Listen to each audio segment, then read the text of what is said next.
Thank you all for being here today.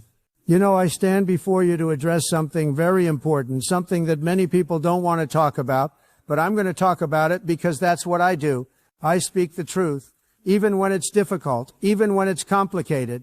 Today, I want to discuss a situation that has troubled me deeply, and it should trouble every American who believes in freedom, justice, and the fundamental right to speak your mind. I'm talking about Nnamdi Kanu, a man who has been detained, imprisoned really for far too long in Nigeria. And let me tell you, this detention raises serious questions about justice, about human rights, and about how we treat people in a democratic society. The idea of breaking up Nigeria, of creating separate nations based on ethnicity, that's a serious matter. Nigeria is a large, diverse country. It has over 200 million people, hundreds of ethnic groups, multiple religions.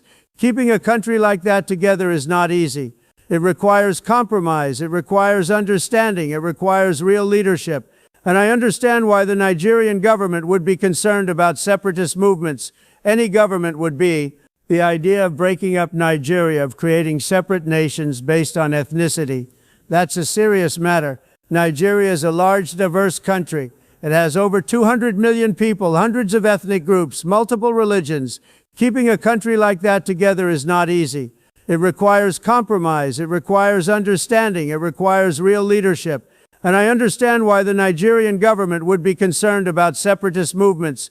Any government would be. But here's the thing, and this is really important. Just because I might disagree with someone's ideology doesn't mean they should be detained indefinitely without proper legal process. That's not how justice works. That's not how democracy works.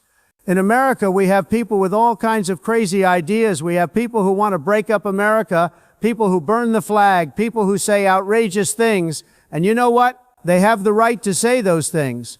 We don't throw them in prison for years without trial. Now, I'm not saying Nigeria should follow American law. They're a sovereign nation with their own system, but there are international standards. There are basic principles of justice that should apply everywhere. And one of those principles is this. You charge someone with a crime. You give them a fair trial. You present evidence. You allow them to defend themselves, and then you reach a verdict. That's justice.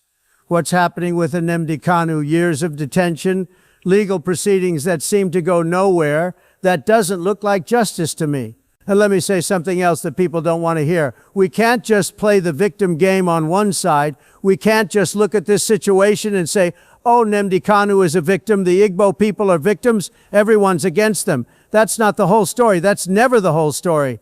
The truth is complicated. Nigeria has faced real security challenges. There have been violent attacks carried out by groups claiming to represent Igbo interests. The indigenous people of Biafra, IPOB, has been linked to violence, to attacks on security forces, to disruption of daily life in the southeast. That's real. Those are real concerns. People have died. Security personnel have been killed. Innocent civilians have been caught in the crossfire. So when the Nigerian government says they're dealing with a security threat, I understand that concern. When they say they're trying to maintain order and protect lives, I respect that responsibility. Every government has a duty to protect its citizens, to maintain law and order, to prevent violence. The problem with the Nnamdi Kanu situation is that it's become symbolic of larger issues in Nigeria. It's become a rallying point. And when you detain someone for years without a clear resolution, when the legal process seems unfair or politically motivated, you don't solve the problem, you make it worse. You create martyrs, you inflame tensions, you give people more reasons to feel aggrieved. I've dealt with tough situations like this in business and in politics my whole life, and I've learned something. You don't solve deep-rooted problems by taking sides and playing favorites. You solve them by being fair, by being tough when you need to be tough, but also by being smart and strategic. If Nnamdi Kanu has committed crimes, real crimes, violent crimes, then charge him properly, present the evidence in a fair trial, and let justice take its course. If he's guilty, he'll be convicted. But if the case against him is weak, if it's really about his political views and his advocacy, then you're just creating a bigger problem for Nigeria in the long run.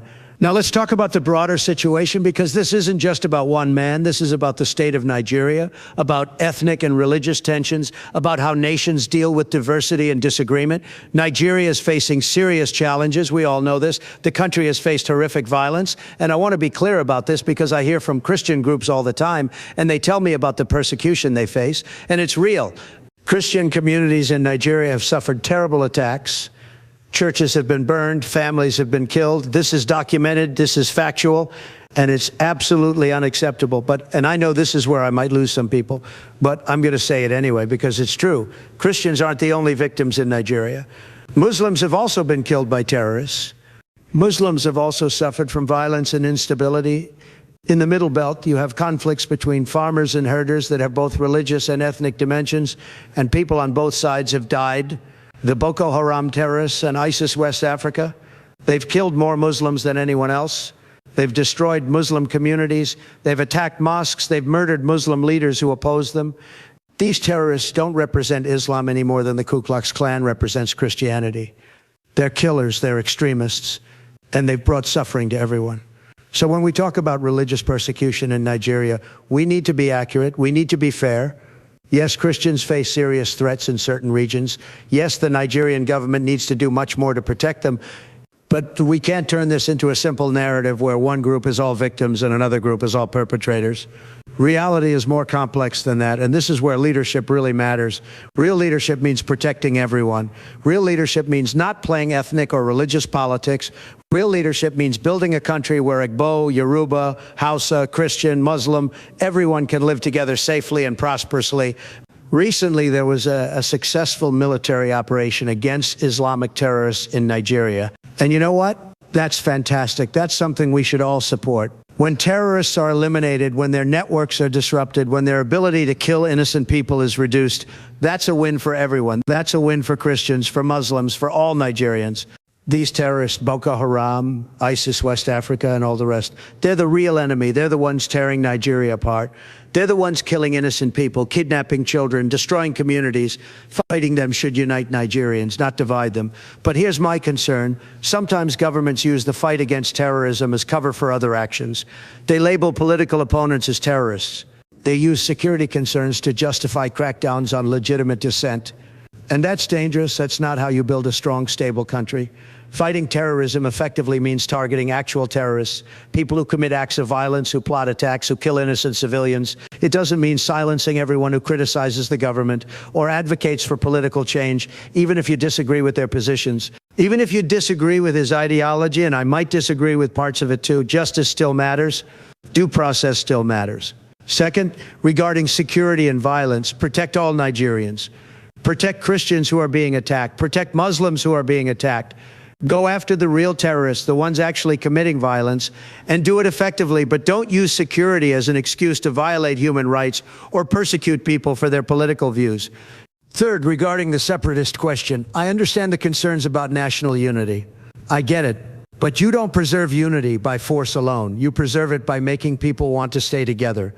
You preserve it by addressing legitimate grievances, by ensuring fair treatment, by creating opportunities for everyone.